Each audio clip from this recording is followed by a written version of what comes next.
We have our final presenter for the evening, and we are not breaking out into rooms. This is a main room session, and it is Ross Murker. You may have heard of Murphy's Law. Whatever can go wrong, will. Or maybe you've enjoyed Cole's Law. What's that one? It's thinly sliced cabbage in the dressing. But there's one you might not have heard of. You're invited to join author, professional speaker, and distinguished Toastmaster Ross Murker in exploring Pearson's Law. Ross Murker. Thank you very much, Madam Toastmaster. This evening I will be ably assisted in chat by the wonderful Melissa Jean, who will be bringing my attention to especially pithy comments or questions as we advance through a few thoughts around the difference between following up and following through, and Pearson's Law as it applies to connections. And I do have some PowerPoint here, and I am going to see about sharing my screen. And I apologize because I know it's going to do the thing on chat here. One moment. Da, da, da, da, and Ross, we already have somebody asking about pith. Pith like a helmet or inside of a branch? I'm just picking on you, Ross. Oh, okay. Right. You said pithy comments. Yes. The ones that apply. So here we go with the share screen. Okay, follow up, perhaps better follow through. Any golfers? Anybody here play golf? If you follow up and stop your club head at the ball, it's not going to go as far, it's not going to go as straight, it probably isn't going to go where you want it to go. If you follow through, you have a much better chance of the ball sailing nicely toward the little hole. Okay, let's see if I can get this to do the thing there. This comes from an idea, large doors swing on small hinges. The difference between up and through is about as small as they get, but it's important. And I'm going to bring up my notes here real briefly because I'm sure I got, how to make sure our doors are working smoothly with minimal attention and effort required so that we can have them open for our connections. Ta-da. We'll talk briefly about a different theory of relativity. Einstein had a lot to say about how time might appear slow for something moving faster than or as fast as the speed of light. Have you ever tried connecting with someone when you're moving at different speeds or moving in different directions? If I'm running my happy little 9-minute mile and you're walking at your 3 miles an hour rate, are we going to be able to have a meaningful conversation? If I'm heading for the south end of Seattle and you're heading for the north end of Anchorage, are we going to be able to have a meaningful conversation? Maybe not so much unless we're on the phone. So part of making sure that we have connections is making sure that we're at least looking in the same direction, talking about similar things, and having similar understandings of the words we're using. I'm going to do a brief exercise. Pick something you have. Enter it in chat. Enter its name, just short phrase, something you have in chat.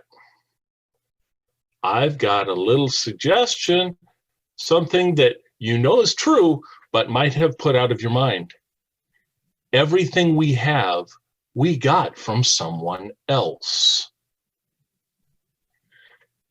Keep this thought in mind. Everything we have, we got from someone else. We'll come back to it momentarily as we talk about the Golden Buddha. The very best thing you can do for the whole world is to make the most of yourself. The link in the screen is to a video that I'm not going to share because it's kind of long and I've got a whole bunch of different topics to cover. But it talks about how they bury a Buddha in mud to avoid it being stolen, and then they forget. And it talks about how all of us are golden Buddhas, and our jobs are not so much to accrete stuff as it is to knock away the parts that aren't gold and make it that much easier to connect. We talk about focus, feed our connections until successful. I love acronyms. And the fun thing about focus is to start thinking, what are we feeding our connections? From where in our experience are we feeding our connections? Are we coming into our connections looking to be fed? Are we shining forth our light in music, hoping to find the people that will enjoy dancing to that? And finding connections?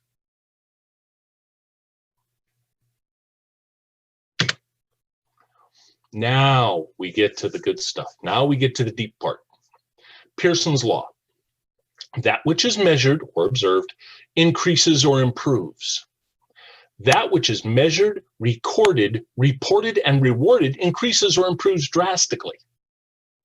We've heard a lot of people talk about connections, making connections, finding connections, reaching deeper, reaching wider, reaching lighter and more friendly in the case of those coffee breaks. Reaching really deep and say, you know, if it's a 2-minute conversation, I'm not your person because I got to get deeper than that. And it's going to take me more than 2 minutes to do it. How many people did you connect with and engage yesterday? How do you know? How many people did you connect with and engage with a week ago from yesterday? How do you know? How many people did you kind of broadcast at, hoping for engagement? How successful was it? How do you know? The application of Pearson's law, planning purposeful actions, and then recording what you actually acted on. If you take this and apply it to connecting, not everybody's in sales as a profession, but those that are should really be taking notes. And those that aren't, yes, you are. Everybody's in sales. It's only some of us know it. I'm going to move forward and see what that last slide is. So, quick question, something for chat. Now we're going to get into the chat and the interactive portion of the presentation. If you were to be known for one thing, what would it be? And I'll use my wonderful assistant, Melissa, as an example, because she happened to share that she bakes gluten-free goods. Now, I personally have no problems with gluten, except that it tends to agglutinate around my midsection. But if I am ever hosting an event where I wish to be considerate of my gluten-sensitive friends, I might want to serve baked goods that don't have any gluten in them, and I know somebody I can talk to go get them. That makes me a connector. And that makes me much wealthier. Now, I happen to be remembering that because we only talked about it a little less than a week ago, but I also wrote it down.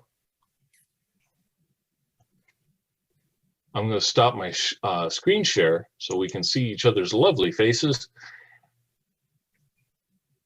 And kabing, kabang, kaboom. James is a catalyst. James is a lister of cats. I see the good in people. That is an awesome skill. Jerry's a Jesus follower. Cynthia is basic kindness. Karen DeMasters owns a theater, acts in theater. Charlotte says, I handle things.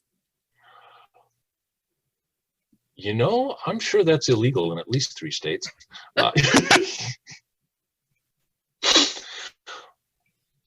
Spark Talent Connector. Awesome. Author, songwriter. Wow. And yeah, a fixer. That can be dangerous. But what we have here, if I need a person who handles things, if I need a director, and I happen to be close to Aberdeen, now I have all these wonderful connections. And because I'm keeping records, my connection list is good. This is something that I should have been done for decades, as I knocked my head against the wall of unsuccessful sales attempts.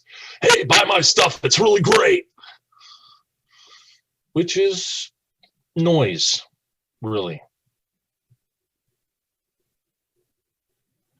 How do you know when you have the proper depth of engagement and communication that it will actually serve someone to let them know that you have something to offer in exchange for perhaps a few dollars?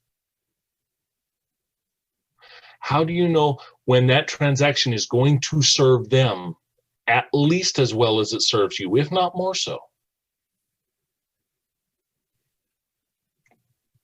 And really, does it not remove the stigma of Pitchy Pete or Pitchy Paula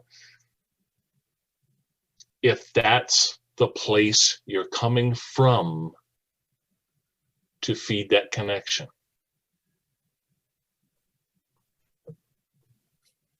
Ross, a couple of people have noted that time is very valuable and a powerful connector. Certainly. Let's expand on that. Is there something to be said for making sure that the connection goes deep at a pace that is comfortable for both participants, or all 3 participants, or however many are in the group?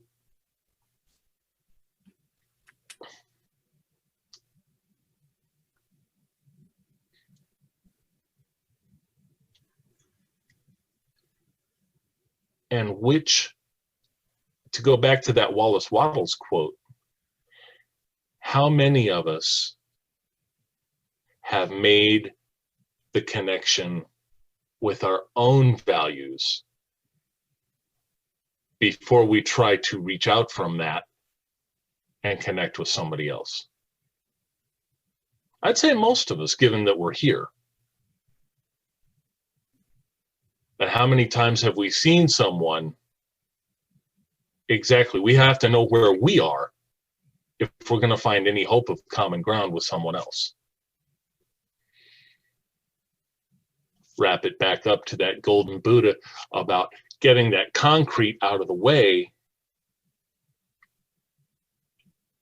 If everything we have, we got from someone else, and we're trying to offer the best of that to someone else, are we really anything more than conduits? Perhaps with a little directionality applied. Not too much, because that's a boulder in the stream that diverts it. It's really funny. Michael says we all have the same time. What we decide to do with it is what matters.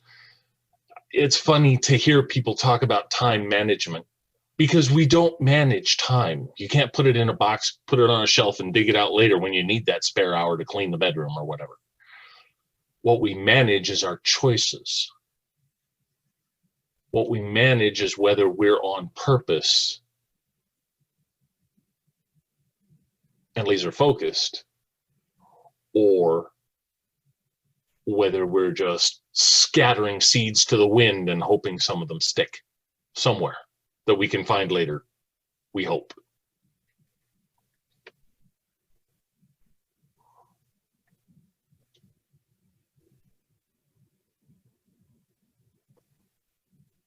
And let's see, my values drive me to reach out to people to help. How do you know they need help? I'm going to ask questions. I'm going to engage with this chat stuff here a little bit. Refine and improve. I'm going to suggest that there might be stuff that the only thing we can improve is having the timing for knowing when to offer it. That many of the universal truths are universal because they're true, and once it's said well, you know, I'm with Abraham Lincoln on that. Once a thing is said well, there's really not much to improve on it.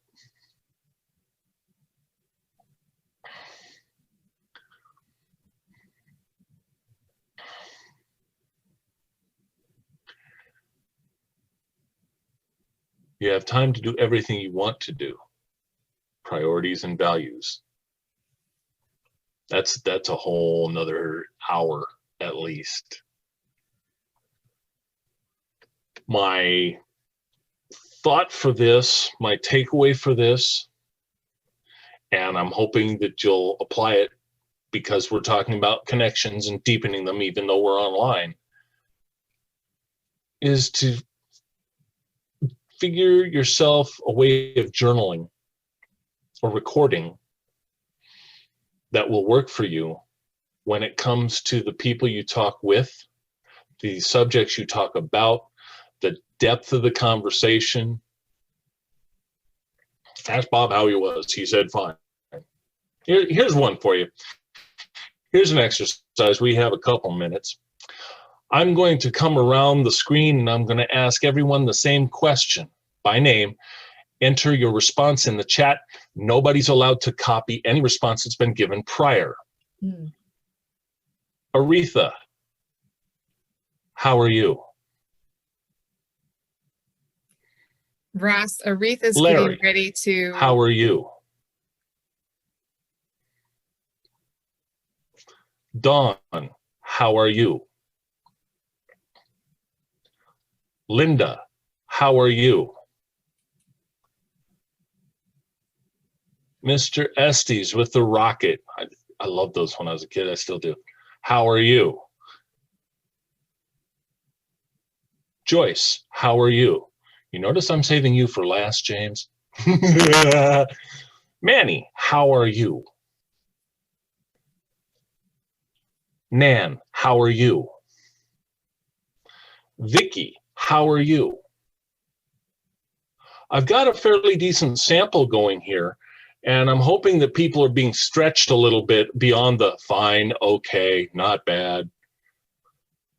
Is anybody noticing a trend, noticing a theme? All of these responses are socially acceptable responses about condition. Because the question is assumed to be the social construct. I'm asking about your condition. Let's put a wrinkle on it. What if I'm not asking about your condition? What if I'm asking about your method?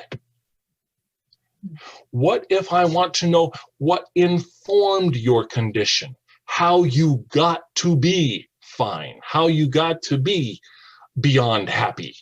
What's that look like? I want to go there. How you got to be awesome? What it is you're grateful about?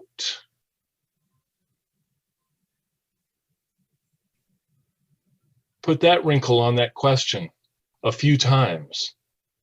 Open a door.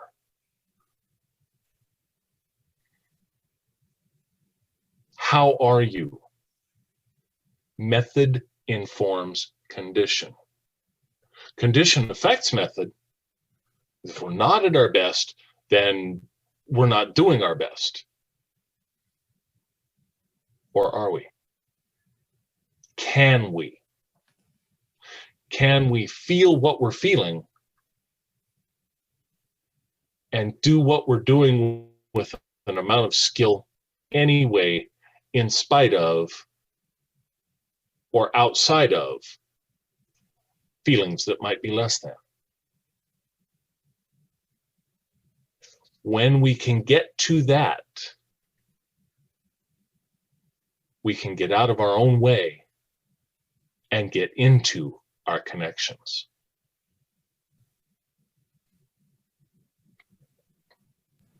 Spending lots of time learning. Let's see, I've gone 21 minutes over. Yeah, right. You know, one has to be specific about method. I can see that. People are so used to the habit of condition.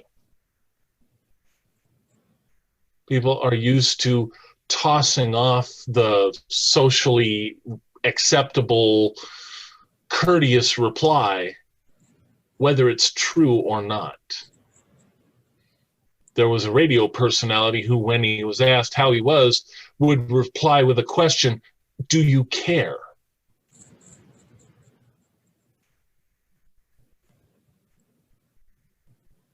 And if we don't care more than the surface courtesy, should we pick a different question? Should we look at the habit and look at how we're using our time and say, you know, okay, sorry, I was just trying to be courteous, you know. Or, you know, I really do. Because I have a few minutes and it looks like you might, you know, could use a little vent space.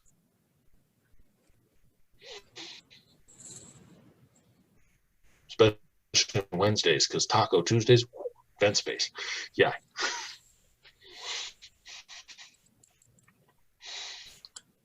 Questions, comments, concerns. Blessed by helping others. Yes. Multitasking around all day. I'm going to make a suggestion. We don't multitask, not really. We just switch. Some of us switch a lot faster and a lot smoother than others. I know if I get deep into a task, I don't want to switch. I'm not good at switching. I'll get grumpy. Nan commented, I don't ask how are you. I say that it's is a good perfect to see you. Substitute or switch. You know, it's good to see you. It's always good to see you. Fast context switching is good stuff. Fast code switching, 10 things at once to jump between.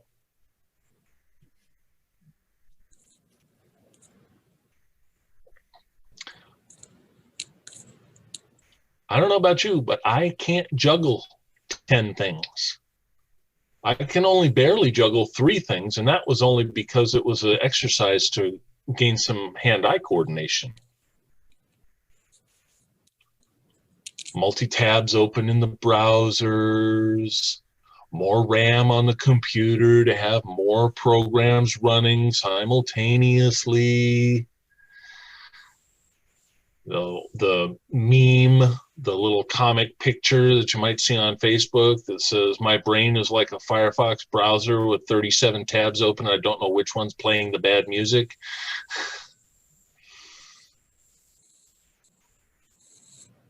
Is it any wonder that breathing and meditation are coming back into popularity?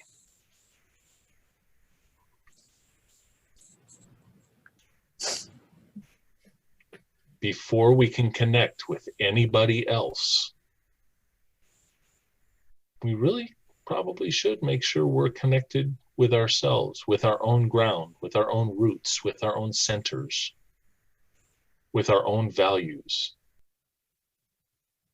and with our own highest values. When we're there, maybe more people will want to connect with us on a deeper level. And when we can stay there, we can connect with that place in others. And we can follow through and come back around again.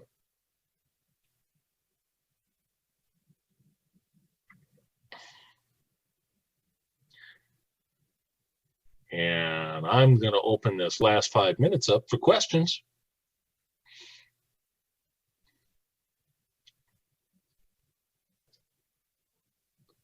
Anybody got any questions around the random shotgunning of deepening questions? How am I? It's a miracle.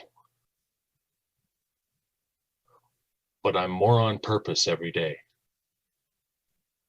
More on purpose every week. And it's really fun when the feelings come and say, oh, you didn't do that and you failed at this and you really should have been further along at this. And the shoulding habit is another whole hour. But I have physical evidence that my life is more on purpose every week. And I love it.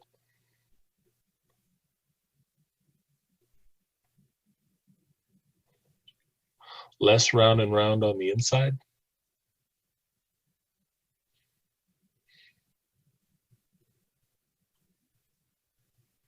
I'm not Aretha. To Aretha, I'm sorry, I'm not. Oh. You said more on purpose, and so in my head, it's a here's quicker, another to small get it out hint. quicker. Take anything where you're thinking less, even if it's a less of a supposed negative, turn the phrasing around to positive. Oh, I always You do. have 40 billion allies. Seriously. But they only know one word in support of you. Yes. Even just you tell thumbs yourself, up. I'm worried. They'll say, yes, you are. And they'll arrange to manifest more reasons to worry. I agree, exactly. Also, when you're coaching or when you're dealing with other people, I'm just managing speak positively. extremely well under the circumstances. They'll say, yes, you are. And give you some breathing space. Exactly, James. Add the good, the bad doesn't have room. Oh gosh, what was that? The +1 good formula? Yeah, exactly. I did read the book. Other questions, other comments, concerns? Ladies and gentlemen, thank you very much for your time and patience. I understand it was a bit scattered, but some of that was on purpose. Because you never know quite what's going to hit. One more time with the recommendation, plan your connections, record your connections, and see how much deeper they can go. Follow through. Mr. Toastmaster, Ms. Toastmaster, I'm sorry. Thank you, Ross. I was in the military and I got called sir quite a bit, especially when I was overseas. I'm fine with Mr. So we have come to the conclusion of our presentations, and I know it's been a long time for us as we've connected and we've gone through understanding how we are just at the tip of the spear when it comes to understanding how we can connect. And there's each of our presenters has given us a different perspective, how we can connect, how we can weave our learning experience together. And let's thank them one more time. Our presenters have Manny Martinez, Carolyn Curley, Linda Vortman, Nan Hamilton, Michael Dugan, Ross Murker, Aleli Malevka, and Melissa Jean, who both served as our chat masters, because there's always a team that brings this together, and each and every one of our presenters has given us something that we can take away. The other thing that I hope you're taking away is the ability to use chat and stay focused in both what's being presented, but also communicating on a different level. And we're communicating on several different focuses using those connectors, which are our fingers. They're much more. So instead of shaking hands, we're connecting this way. What a great opportunity for us. Thank you again to all of our presenters. Thank you to our Toastmasters who have given up their time to be here. I'm wrapping up my comments with final announcements, and you will see them in the chat. There are a few different things that will be popped up in the chat from Tom Jacobs. or Joyce Fick.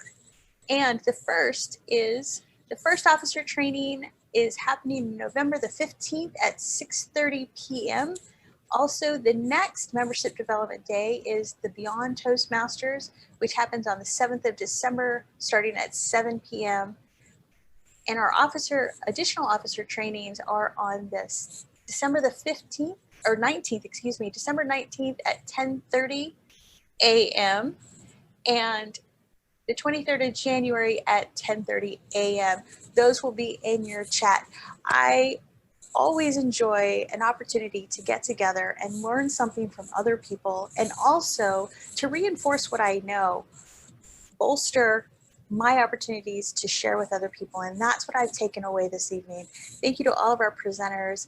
I am handing off the reins to our Division C Director, James O'Farron. James. Thank you so much, Joanna. You did a fantastic job. I'm sure a few times I felt like herding cats, but we had so much fun. And oh my goodness, I just want to remind everybody to make sure, save the chat. There is so much in that chat. You'll have to go back through and reread through all this stuff and capture out, copy and paste, take notes. Like Ross was saying, if you don't write it down, if you don't track it, does it really actually impact you? Really? Take notes. You can really apply this stuff. This is absolutely amazing. Thank you so much to everybody. This was a dream that I wanted to see happen when we were putting all this together. And I was talking with Adrian, I talked with Debbie, and talking with all the different people put together and trying to figure out what can we do to make this member development day just absolutely fantastic. And we look at what are the needs? What do we have here in this district that we need to really solve? What solutions can we bring? And this was the heart of it. And this is what was brought here today. And I'm just so proud of everyone for bringing your A game, coming here, making this epic and fantastic. Thank you, Adrian, for teaming up with me and doing this together with me, and Debbie for helping us out and brainstorming with us, and then with Linda and Nan and Ross and Manny and, oh my goodness, Carolyn, it's everybody pulling together and in the chat, talking with each other, Joyce jumping in, training each other and collaborating, meeting, and just making these authentic connections. Being able to connect and make projects like this is just what I love about Toastmasters. This is I spend more time on Toastmasters than my paying job because of this kind of stuff. This is amazing. I am so proud of all of you. Thank you for engaging in the chat and making this so powerful and so amazing. So I want to make sure you guys know how to save that chat. If you go down into the chat, you'll see those little 3 dots on the bottom right. You click that and it'll have a drop down box, and inside there will be a save chat, and it'll save it to your computer and you can go in there and find it. We will also have a recording of this meeting, which will have the different pieces. If you missed some of it, we'll be able to pull those out together and we'll get them onto the D32 YouTube channel. We try and do that as much as possible to be able to share the resources with everybody. So thank you so much again from the bottom of my heart that you guys really, really connected here. We did create a true community, and it was because of you that you came here, you spent your time, and you invested it wisely and effectively. So thank you guys so much, and I'll let you go and get your rest and take some time with your family and get to sleep and everything. So thank you guys so much. You guys are awesome.